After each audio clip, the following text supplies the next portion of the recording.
Hello and welcome to the lecture where we're going to get really rolling this time. So, going to go and hit play and show you what we're going to do. By the end of it, you will have this little setup where we have a character set up and you can use WSAD to move around in the direction that you're looking in. We're going to talk about how to achieve that, but also we're going to talk about why we use a character and what are some of the drawbacks of this approach. So without further ado, let's dive in and get coding.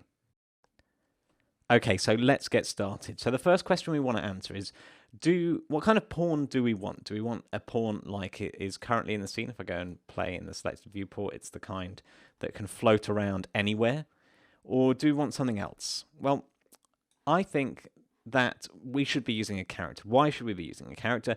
Because if you use a character, then you're only going to move around on the surfaces and go upstairs quite naturally, which is going to be perfect for an architectural visualization. The other types of pawn don't have that kind of movement built in, whereas with a character, it's just kind of natural. It's more a human-like movement, and that's quite important in VR, that you try and match up with the physical as much as possible because you're trying to fool people's brains. So, okay, we are going to use a character. So let's go ahead and generate a C++ character. We're going to do everything in C++, as I have said already, and we're going to recreate everything from scratch. So we're going to go to Add New C++ class, and use a character as the base class, and go ahead. And then I'm going to call this my VR character, like so. And we can go ahead and generate that class, which can take a little bit of time, so I will fast forward through the generating step and you can pause if you want to. Okay, so that finished. Visual Studio is loading up right now with that newly created character class. So what we want to do is implement a basic sort of movement, a WASD type movement or a controller type movement that allows you to strafe and go in the direction that you, as a character, are looking in.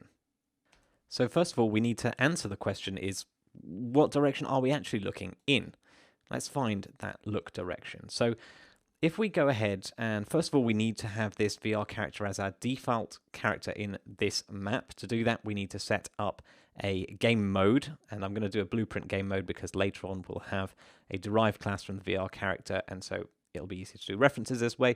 So let's go to blueprints, go to project settings, game mode, and we can go ahead and click create.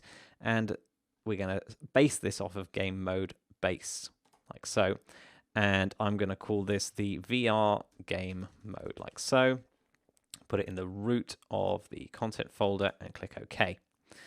Now we've got a very, very simple game mode in our editor. We can go over to the details pane and we can change, if my mouse behaves itself, the default pawn class to be our VR character.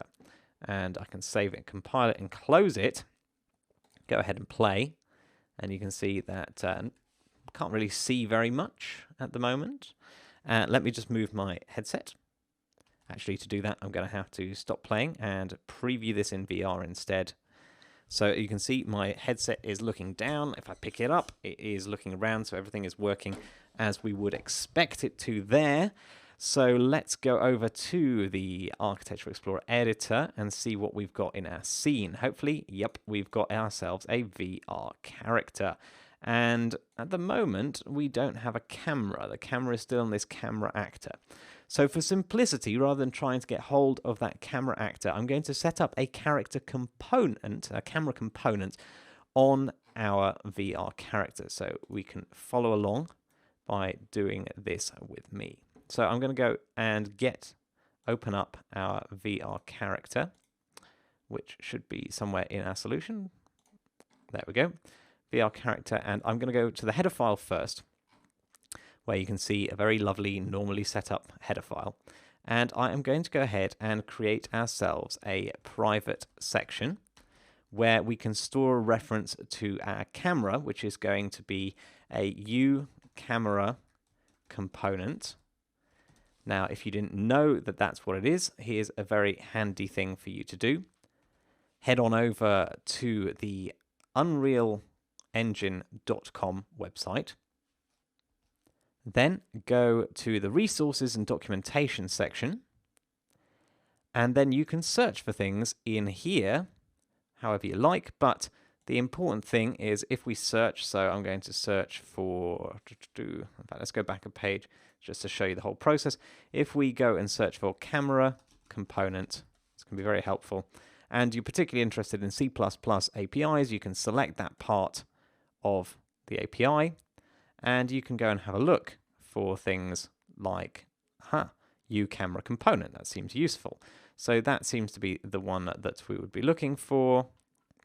So we can go ahead with that, and I could refine the search to be uCamera component instead, and search for this. And there we go, we've got the documentation for the uCamera component. So I'm going to forward declare it in my header file. It's going to be class uCamera component asterisk, and then I'm just going to call this reference that we have to it, I'll call it camera. Now, in newer versions of Unreal, you're also going to have to add the uProperty visible anywhere above your camera property. The reason for this is that otherwise the camera component will not show up for you and the details will not show up. Otherwise, if you want to be able to view the details and paradoxically even edit them, you need to put visible anywhere. This is saying that the contents of the pointer is visible and editable, but you cannot actually change the pointer. So then I'm going to go over to the C++ file. I do that very quickly in Visual Studio by doing Control-K, Control-O, by the way. And we want to create a default sub-object. So how do we do that? Well, it's pretty simple, really. You're going to have, as a return value, the new camera, create default sub-object, and it takes a template parameter, which is the class in question, which is going to be our uCamera component, and we may need to include things for this to work properly, and then in here we can give it an fname. So I can use the text macro to do this, or I could do an fname type. So I'm going to just call it the camera, something very simple, and finish off like so. And then I want to attach this to something, so attaching it, I do camera arrow and then setup. This won't let me do the arrow actually, and the reason for that is we don't have the correct include. So we can look at the documentation, which I handily have open, go to the bottom, find the correct include. Looks like it's going to be it's going to be camera / camera component, and I can hash include camera component like so, and then we should be able to get autocomplete, or you could just look in the documentation here, but you would have to go up a few levels to the implementations of parents and so on and so forth.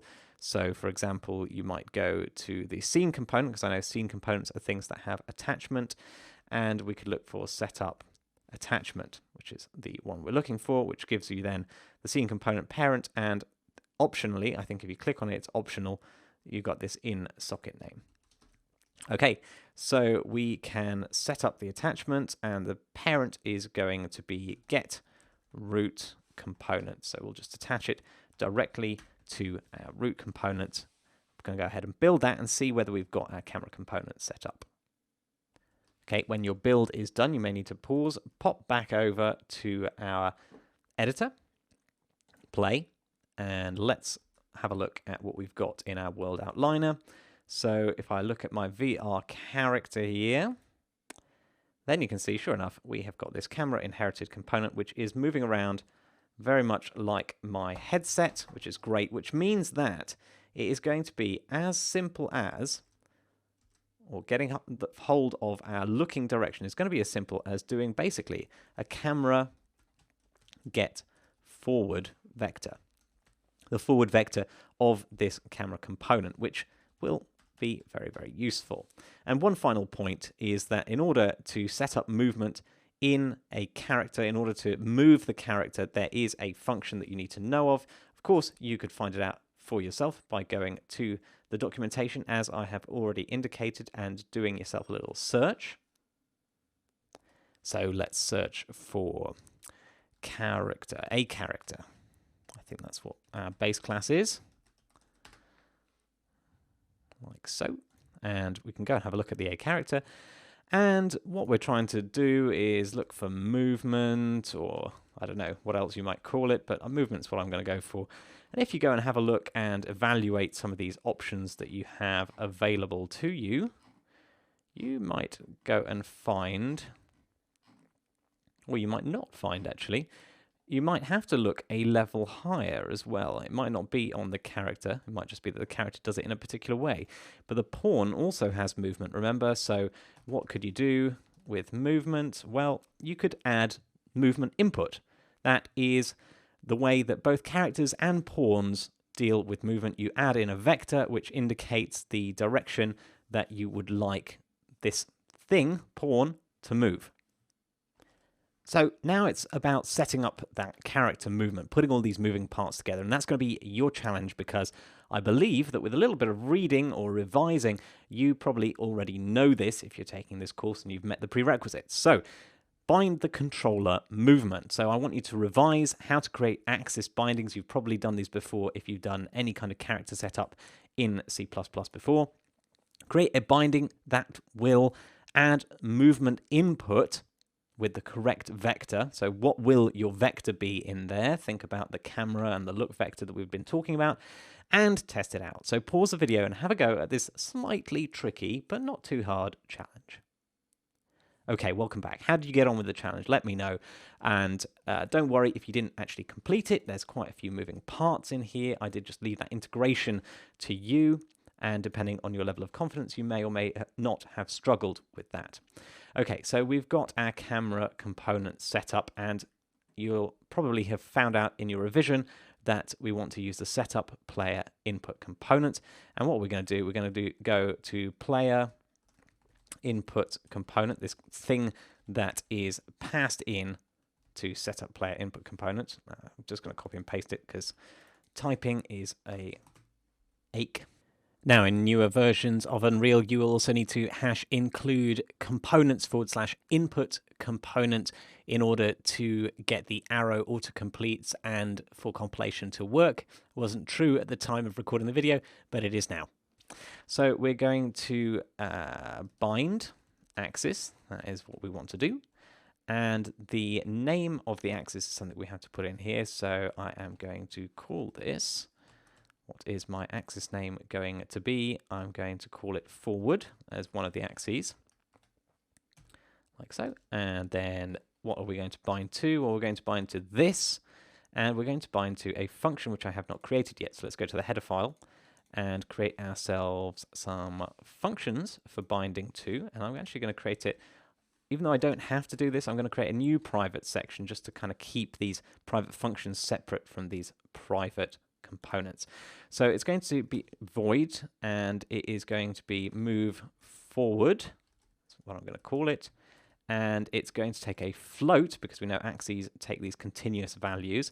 And the float is going to be, let's see, I think I'll just call it the throttle, like so. And we can go ahead and make a copy of this to do a move right at the same time while we're doing this. I'm going to do both at the same time. So let's go to the C++. We will copy those in, and we will do the various combobulating we have to do for C++ files, removing those semicolons, adding the class : in front, and all that sort of thing, a what.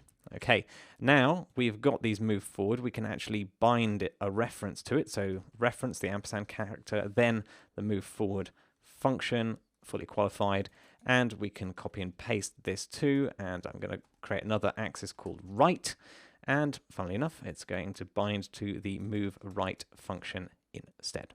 So that's the binding taken care of. But what about, how is this binding even set up?